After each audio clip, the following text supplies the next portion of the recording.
नमस्कार, स्वागत है आपका संसद टीवी पर। मैं हूं मनोज वर्मा और आप देख रहे हैं हमारा खास कार्यक्रम मुद्दा आपका। आज हम बात करेंगे जम्मू कश्मीर विधानसभा चुनाव की। हम बात किसी दल की हार जीत की नहीं करेंगे, बल्कि हम बात जम्मू कश्मीर ने लोकतंत्र का जो संदेश दिया है उसे जानने समझने की कोशिश करेंगे। जम्मू कश्मीर का चुनाव और चुनाव में लोगों की भागीदारी लोकतंत्र की जीत और अलगाववाद की हार का प्रतीक है। दुनिया ने देखा कि कैसे कश्मीर में शांति और निष्पक्ष तरीके से चुनाव हुआ। 16 देशों के प्रतिनिधियों ने चुनावी प्रक्रिया का जायजा लिया और कहा कि मतदान पूरी तरह से निष्पक्ष और सुरक्षित हुआ है।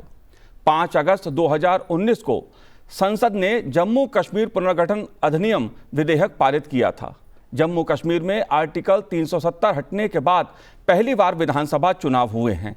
जम्मू कश्मीर में चुनाव के कई आयाम हैं, उन पर तो हम चर्चा करेंगे ही, लेकिन हम बात पीओके की भी करेंगे, पाकिस्तान की भूमिका की करेंगे और वहां नागरिकों को क्या अधिकार है उसकी भी करेंगे। चर्चा करने के लिए 2 खास मेहमान मेरे साथ इस समय स्टूडियो में मौजूद हैं। सेवानिवृत्त lieutenant general doctor Rakesh Sharma ji हमारे साथ स्टूडियो में हैं। आपका राकेश जी स्वागत है संसद टीवी में। राकेश जी सीनियर फेलो हैं VIF से। और हम बात करेंगे पूर्व राजदूत DP श्रीवास्तव जी से। DP श्रीवास्तव जी, आपका भी स्वागत है संसद टीवी पर। और मैं शुरुआत श्रीवास्तव जी आप ही से करूंगा, क्योंकि मुद्दा जम्मू कश्मीर में विधानसभा चुनाव का है। ये चुनाव ऐतिहासिक इसलिए भी हैं क्योंकि 370 हटने के बाद पहली बार विधानसभा चुनाव हुए हैं।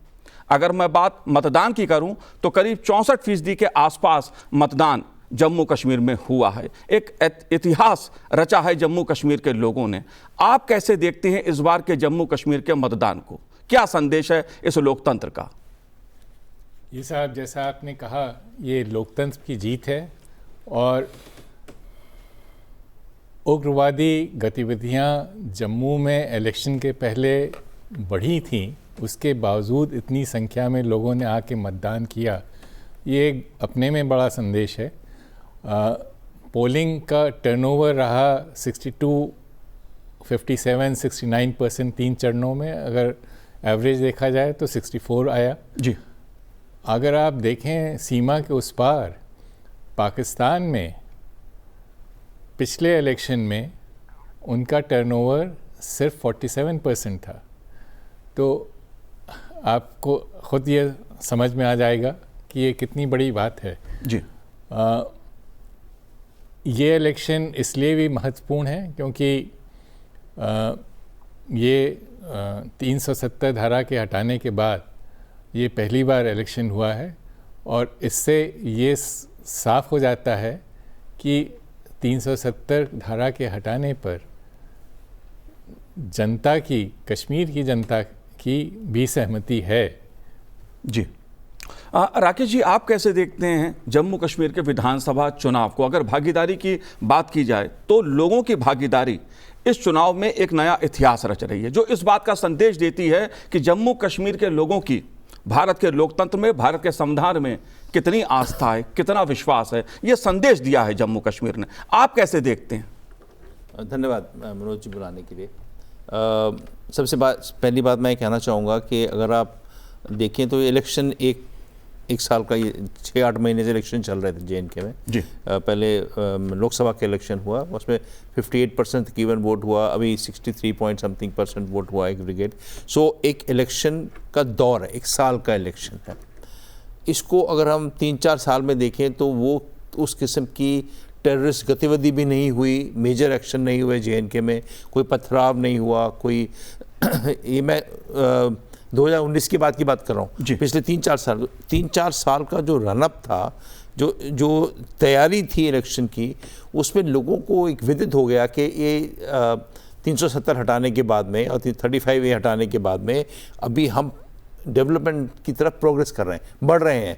और ये जो डायरेक्शन उनको नज़र आया, वो डायरेक्शन प्रोग्रेस जो था वो एक इलेक्शन में सामने आया, उभर के आया। ये एक 3-4 साल का जो किया हुआ वादे थे और जो काम वहाँ पे JNK में पूरा हुआ, उसके कारण ही हम कह सकते हैं कि आज का इलेक्शन सक्सेसफुल हुआ। और ये इलेक्शन, दूसरी बात यह है कि आपने सही बोला और एम्बेसडर साहब ने ठीक बोला है कि क्या ये पब्लिक ये नहीं बोल रही है कि हमको 370 हटाना ठीक है। पब्लिक ने एक्चुअली में कह दिया है कि 370 हटाना ठीक था और हम कॉन्स्टिट्यूशन का हिस्सा हैं, हम हिंदुस्तान का हिस्सा हैं और हिंदुस्तान में ही हम अपने देश का और अपने स्टेट का प्रोग्रेस चाहते हैं। बिल्कुल सही बात है।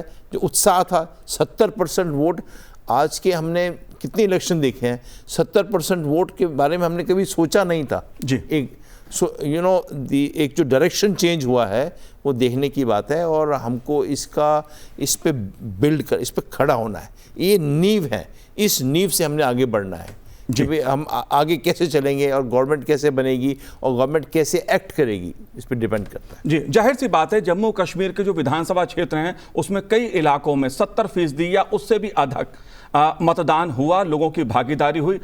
एक आधार अगर मैं कहूं तो चुनाव में भाग लेने वाले उम्मीदवारों की संख्या में 7% की वृद्धि हुई है। निर्दलीय उम्मीदवारों ने जिस तादाद में इस बार विधानसभा चुनाव में भाग लिया, उसके चलते कहा जाए तो 26% की बढ़ोतरी देखने को मिली है। यह दिखाता है कि जम्मू कश्मीर में जो लोगों की आस्था है लोकतंत्र में, वो किस तरह कायम है और किस तरह बढ़ी है, क्योंकि चुनाव में भागीदारी उम्मीदवारों की इसका एक संकेत है। 64% से अधिक मतदान इस बात का प्रतीक है कि जनता की आस्था लोकतंत्र में है। महिला उम्मीदवारों की संख्या बढ़ी, ये इस बात का संकेत है कि जम्मू कश्मीर में निष्पक्ष और स्वतंत्र चुनाव हुए। श्रीवास्तव जी, मैं आपसे समझना चाहता हूं, ये जो आधार मैंने आपके सामने रखे, जो उभर के सामने तस्वीर जम्मू कश्मीर की आई है लोकतंत्र के लिहाज से, चुनाव के लिहाज से, इस बदलाव को आप कैसे देखते हैं? क्योंकि 2014 से पहले जब 370 थी, चुनाव का बहिष्कार होता था, पत्थरबाजी होती थी और जो कट्टरपंथी संगठन थे वो चुनाव से दूर रहते थे। इस बार बदलाव को आप कैसे देख रहे हैं? ये देखिए, बड़ा एक सकारात्मक कदम है कि इस बार ना सिर्फ टर्नओवर हाई रहा है, मगर जैसा कि आपने पहले बताया, पूरी पॉलिटिकल स्पेक्ट्रम इसमें रिप्रेजेंटेड है। क्षेत्रीय दल हैं, एनसीपी और पीडीपी हैं, कांग्रेस और बीजेपी हैं, एक बड़ी संख्या में इंडिपेंडेंट कैंडिडेट्स हैं। तो इसके मतलब है कि जनसंख्या के हर वर्ग ने ये जो डेमोक्रेटिक प्रोसेस है उसको एक्सेप्ट कर लिया है और 370 की धारा एक महज नारा रह गई है, ये चुनाव का मुद्दा नहीं, इसको लोगों ने स्वीकार किया। जी, 370 के बाद अगर ये कहा जाए कि लोगों का विश्वास लोकतंत्र में बढ़ा है, जिस तरह से विकास के काम हुए, जिस तरह से सरकार की योजनाएं आम जनता तक पहुंची, क्या उसको एक आधार मान सकते हैं? मैं तो उसी को आधार मानता हूँ कि अगर हमने ये चुनाव 370 का मुद्दा 2019 तक रेलेवेंट था जी, 2019 के बाद 2024 तक जो एक फाउंडेशन बना, जो हम काम करने का तरीका बना, जो उस स्टेट को नज़र आना शुरू हुआ कि हमारे डेवलपमेंटल इशू बढ़ रहे हैं और उनकी बात सुनी जा रही है, वो 5 साल का किया हुआ काम ये इलेक्शन में नज़र आया, चुनाव में नज़र आया। अगर ये 4-5 साल में वो काम नहीं किया होता तो शायद ये 2024 का इलेक्शन भी ऐसे ही होता जैसे पहले इलेक्शन हुआ करते थे, जब पथराव होते थे या टेररिस्ट एक्टिविटी होती थी, पर कुछ नहीं हुआ। और ये भी नहीं कह सकते कि बहुत ज़्यादा सिक्योरिटी फोर्सेस का प्रेजेंस था, बिकॉज आपने देखा कि फॉरेनर्स भी गए, हम लोग खुद होकर आए हैं जी, सेम टाइम पर, इलेक्शन के टाइम पर होकर आए हैं, और हमने देखा है कि ये नहीं है कि कुछ ज़्यादा मिलिट्री का प्रेजेंस था या सीआरपीएफ का प्रेजेंस था, नॉर्मल था, बिल्कुल जैसे नॉर्मल स्टेट के इलेक्शन होते हैं। और उसके बावजूद भी इलेक्शन का इतनी ज़्यादा तादाद में आके वोट करना, ये ज़रूरी नहीं है आज डिस्कस करना कि कौन जीतेगा, वो इम्पॉर्टेंट नहीं है जी। आज की डेट में इम्पॉर्टेंट है कि ये एक बहुत बढ़िया चुनाव हुआ, जो ऐसी स्टेट में जो लोग आज से 10 साल पहले सोच नहीं सकते थे कि इस किस्म का चुनाव होगा। ये चुनाव 370 हटाने की एक बात है, 370 के बाद और आज की डेट के बीच के काम के बारे में शाबाशी भी है जी। बिल्कुल राकेश जी, ये सवाल मैंने इसलिए उठाया 370 का, इसे समझना इसलिए ज़रूरी है क्योंकि 370 जब तक थी तब वहाँ पर क्या अधिकार लोगों के थे और किस तरह लोगों में दहशत का माहौल था कि शायद इतनी बड़ी तादाद में लोग अपने वोट का, अपने मत का प्रयोग भी नहीं करते थे। 370 के बाद जिस तरह की वहाँ पर शांति और विकास के काम हुए हैं, उसके चलते लोगों का विश्वास बढ़ा है। लेकिन बात श्रीवास्तव जी जम्मू कश्मीर का चुनाव तो दुनिया ने देख लिया, कई देशों के प्रतिनिधि भी वहां पर गए, उन्होंने भी करीब से देखा, पूरी दुनिया ने देखा। लेकिन बात मैं यहाँ पीओके की जरूर करूंगा, क्योंकि जिस इलाके पे पाकिस्तान ने अवैध कब्जा कर रखा है वो भारत का हिस्सा है। आज वहां की स्थिति क्या है? अगर हम लोकतंत्र की बात करें, चुनाव के स्वरूप की बात करें, तो पीओके की स्थिति जो है वो क्या है? आप कैसे देखते हैं उसको? साहब, पीओके में हालांकि उसको पाकिस्तान आज़ाद कश्मीर कहता है, ना वहाँ आज़ादी है ना ऑटोनॉमी है। और मैं आपको एक बड़ी दिलचस्प वहाँ के पीओके का जो 70 साल का इतिहास है उसकी एक घटना सुनाऊंगा। वहाँ पे उन्होंने बड़ी बड़ी पदवियाँ दे रखी, हमारे यहाँ चीफ मिनिस्टर कहलाते हैं, वहाँ पे उनको प्राइम मिनिस्टर कहते हैं। तो ये किस्सा है कि पीओके के एक प्रेसिडेंट साहब, वहाँ प्राइम मिनिस्टर भी है, प्रेसिडेंट भी है, प्रेसिडेंट साहब मिलने गए मिनिस्ट्री ऑफ कश्मीर अफेयर्स, और वहाँ ना संविधान है ना ही कोई निर्वाचित सरकार थी। ये 50वें दशक की बात है। तो वो कश्मीर अफेयर्स की मिनिस्ट्री रन करती थी, वो एक जॉइंट सेक्रेटरी से मिलने गए। जॉइंट सेक्रेटरी ने प्रेसिडेंट साहब को कहा कि वो कराची से फ़ोन आ रहा है, कराची उस समय कैपिटल था, तो आप ज़रा मेरे पीए के कमरे में बैठ जाइए। तो पीए के कमरे में बैठ गए। तो ये तो वहाँ प्रेसिडेंट की हैसियत है। आपको इस समय की वस्तुस्थिति बताएं। वहाँ पे पिछला इलेक्शन हुआ 2021 में, उसमें भारी बहुमत से पीटीआई जीती।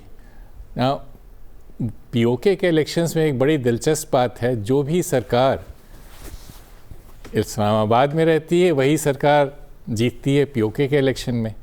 तो उसके पहले इस्लामाबाद में पीएमएल गवर्नमेंट थी नवाज शरीफ की, तो वहाँ पे पीओके में पीएमएल की सरकार थी, उनकी सरकार गिरी, पीटीआई बनी आई, तो यहाँ भी पीटीआई की सरकार बन गई। और दूसरी दिलचस्प बात है कि अगर आप हमारे जम्मू कश्मीर में देखें, वाद विवाद होते रहते हैं, राजनीतिक दलों के अंदर अंतर रहता है, लेकिन यहाँ पे सबसे बड़ी बात है कि क्षेत्रीय दलों ने सरकारें बनाई हैं पिछले 30-40 साल से, जब से फारूक अब्दुल्ला इंदिरा गांधी एकॉर्ड हुआ है 75 में।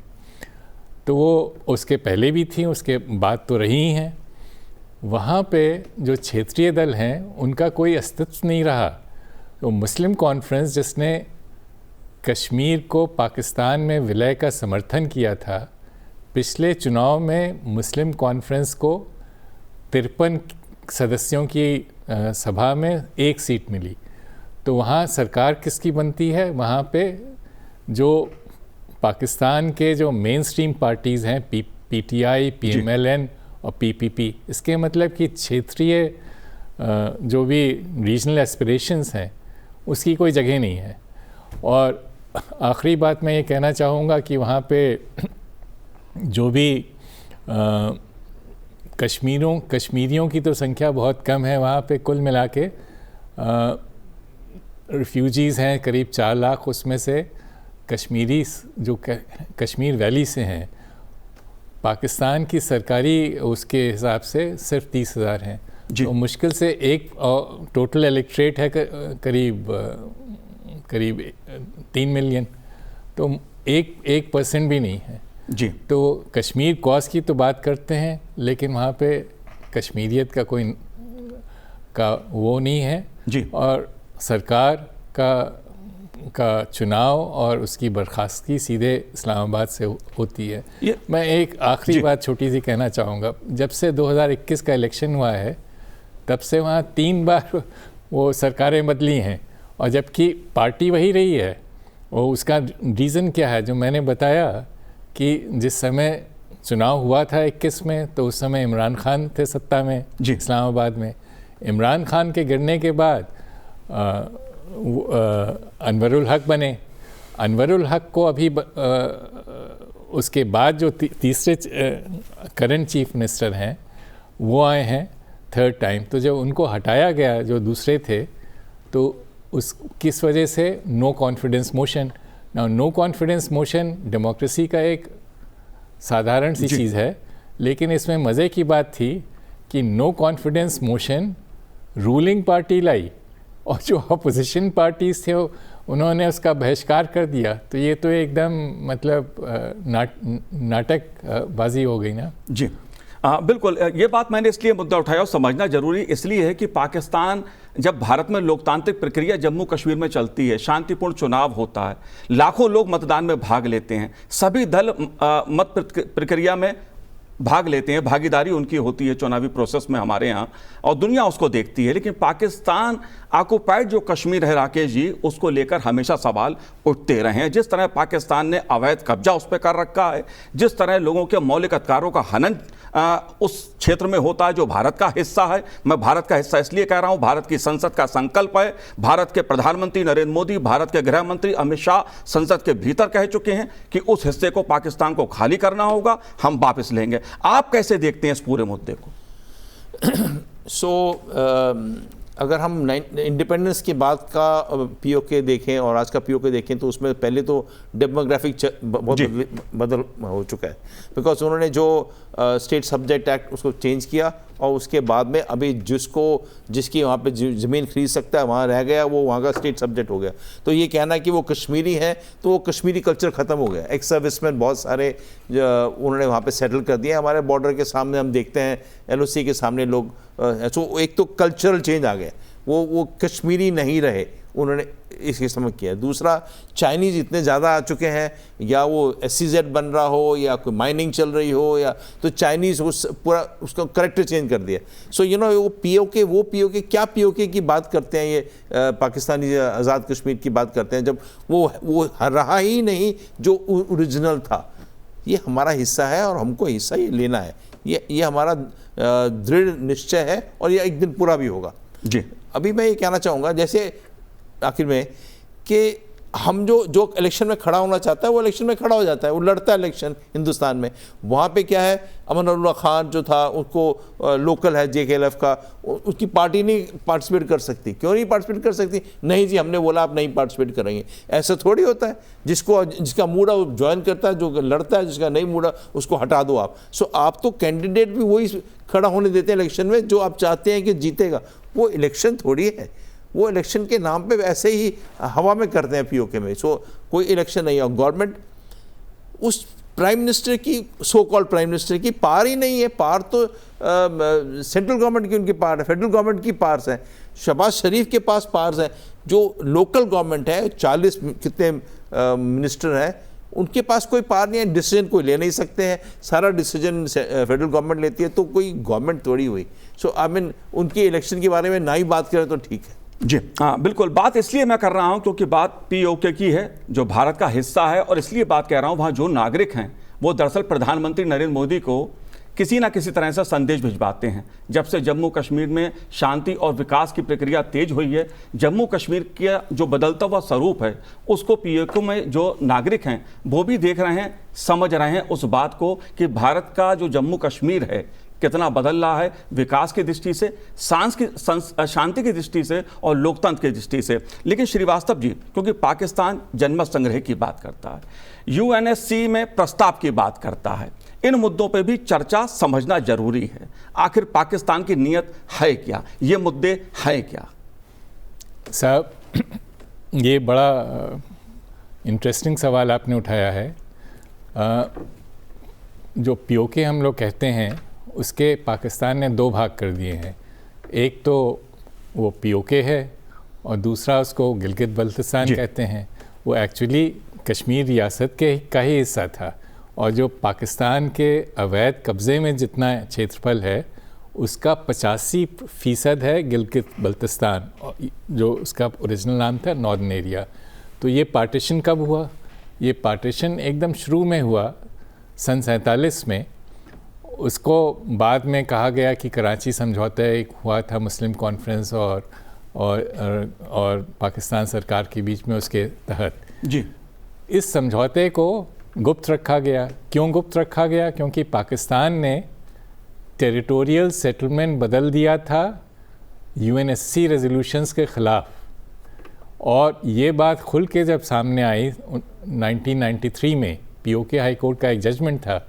पीओके हाई कोर्ट ने अपने जजमेंट में स्पष्ट शब्दों में कहा कि पाकिस्तान ने जो नॉर्दर्न एरिया, जिसका अब नामकरण बदल के गिलगित बल्तिस्तान हो गया है, उसको पीओके से अलग करके अपने डायरेक्ट रूल में जो ले आए हैं, ये यूएन सिक्योरिटी काउंसिल के रेजोल्यूशंस का वायलेशन है। तो जो पाकिस्तान हिंदुस्तान के लिए कहता है वो तो उसने खुद किया है। और जहाँ तक जनमत संग्रह की बात है, पीओके कॉन्स्टिट्यूशन में धारा 472 है, उसके अनुसार कोई भी व्यक्ति विशेष या दल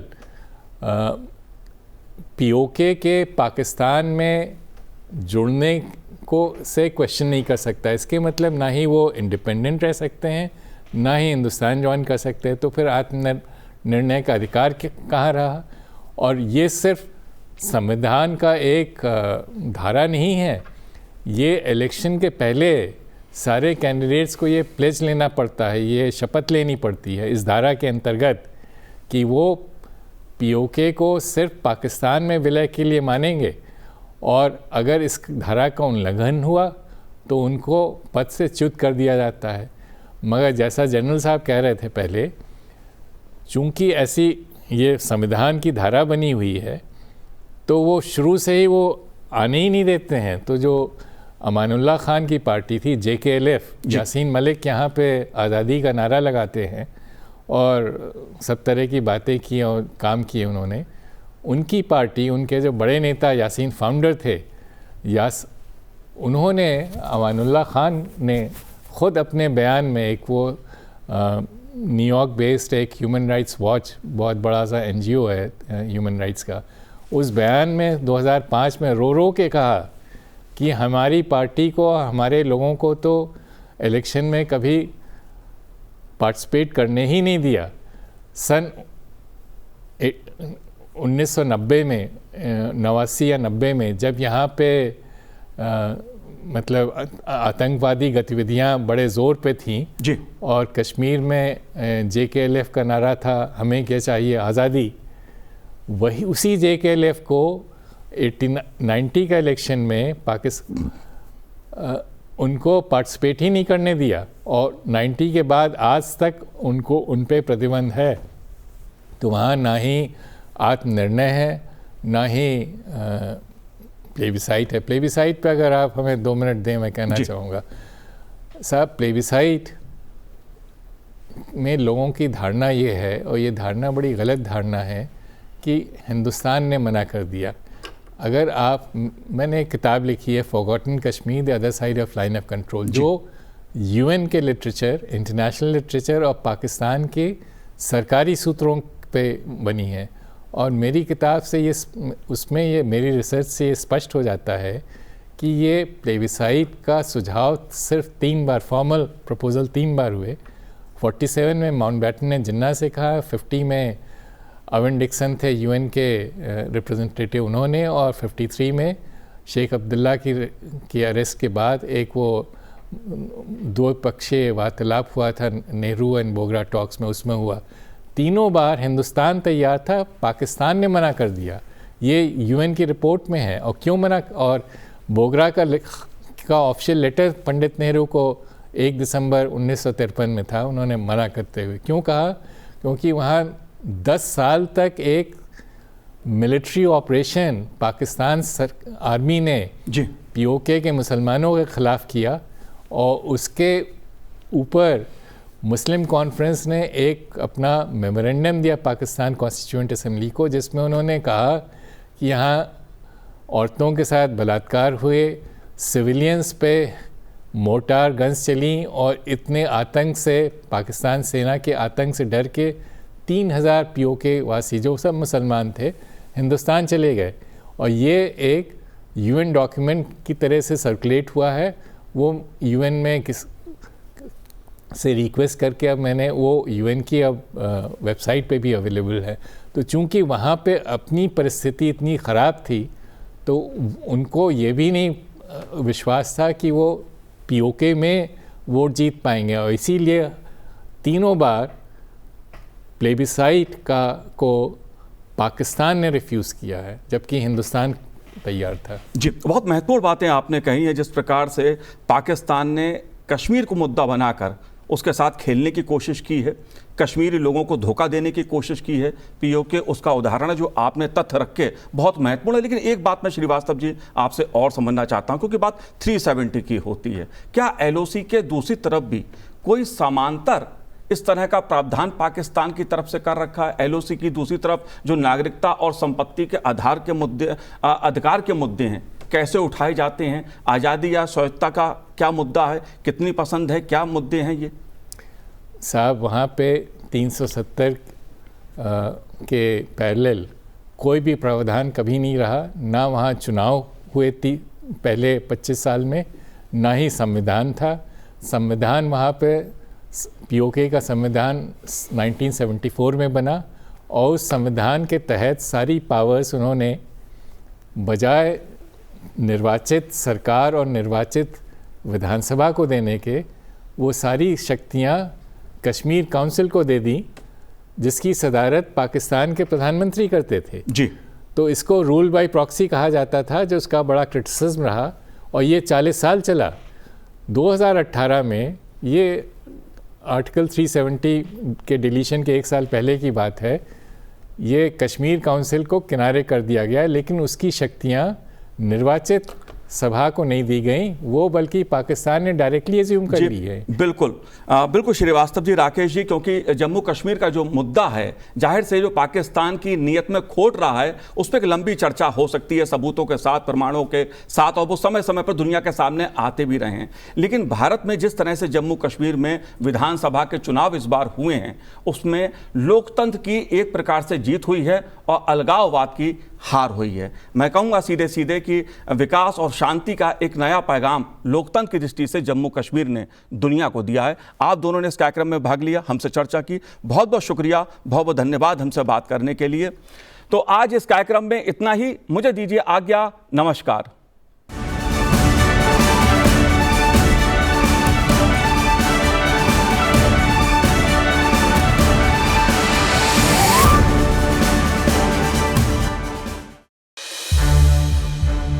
संसद टीवी के और भी प्रोग्राम्स देखने के लिए सब्सक्राइब करें हमारा YouTube चैनल और हाँ, इन्हें लाइक और शेयर करना ना भूलें।